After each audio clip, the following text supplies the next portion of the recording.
Quem nunca teve problema com telefonia? Não só eu, mas você que está nos assistindo, certamente já passou por algum transtorno nesse setor de serviço. Não é à toa que há quase 20 anos a telefonia está entre os 3 maiores problemas dos órgãos de defesa do consumidor. O Consumo Direito dessa semana irá tratar de algumas questões sobre esse tema. Vejamos a primeira pergunta. Se eu tiver que cancelar meu plano de telefone, eu sou obrigada a pagar a rescisão? Essa é uma pergunta corriqueira, exatamente sobre o cancelamento do plano de telefone e tem uma multa em relação a isso. O que acontece é que algumas operadoras fazem a chamada fidelização, ou seja, fazem um contrato com o consumidor, exigindo que este permaneça pelo menos 12 meses ou até mesmo 1 ano e meio ligados à operadora. Se o consumidor sair antes desse prazo, ele acaba pagando uma multa, e muitas vezes uma multa pesada em relação a isso. Então vamos pegar alguns detalhes. Primeiro, se existe uma fidelização, isso tem que representar uma vantagem para o consumidor. Não faz sentido você fazer um plano, se vincular a ele, sem nenhuma nova vantagem. Então exija, numa negociação com a operadora, uma vantagem para que você tenha, obviamente, a fidelização concretizada.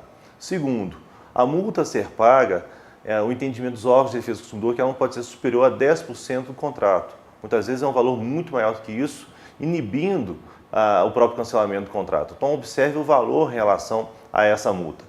Terceiro, se a operadora está dando causa ao problema, o serviço não está de acordo com o que foi contratado, está inferior, não está sendo cumprido o contrato, obviamente não há de se falar em pagamento de multa, porque quem está dando causa ao problema não é o consumidor, mas sim o fornecedor. Então observe exatamente o que está acontecendo, faça as reclamações diante dos órgãos de defesa do consumidor ou até mesmo a Anatel, que é a agência responsável por regular o setor de telefonia móvel e fixa, dentre outros serviços. Vejamos a próxima pergunta. Eu queria saber qual é o preço máximo que uma operadora pode me cobrar pelo preço de uma ligação. Cabe à agência reguladora do setor, ou seja, a Anatel, através de planos 1 por 1 com as operadoras de telefonia móvel ou fixa, regular a questão das tarifas a serem cobradas. De qualquer forma, observe o contrato que você fechou com a sua operadora.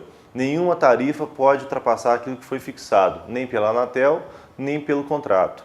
Se você tem dúvidas sobre os valores cobrados, a própria Anatel informa que você tem o direito de pedir o detalhamento dessa conta. Algumas operadoras já entregam esse detalhamento de pronto ao consumidor, mas outras não. Então, lembre-se, é um direito seu de exigir esse detalhamento gratuitamente para a operadora. Só lembro que esse detalhamento se refere aos 90 últimos dias do seu consumo de serviço em relação à operadora fixa ou operadora móvel. Vejamos a próxima pergunta.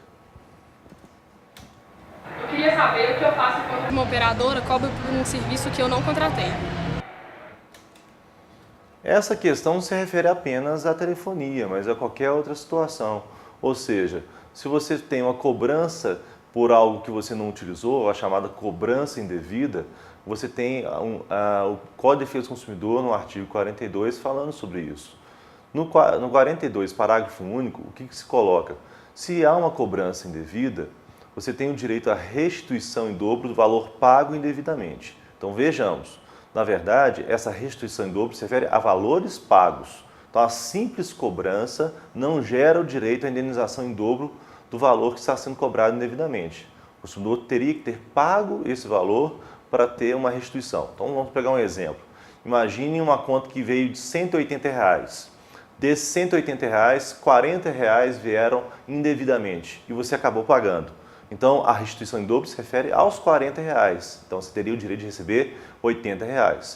Também é bom sempre ressaltar que nesse mesmo artigo 42, a cobrança não pode levar a um constrangimento do consumidor, uma humilhação, uma cobrança que se dá de forma exagerada sobre esse consumidor. Então observe tudo isso e faça as suas reclamações diante dos órgãos de defesa do consumidor, da Anatel ou até mesmo no judiciário, se assim for o caso.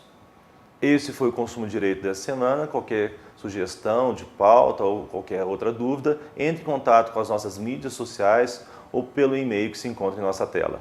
Um abraço e obrigado.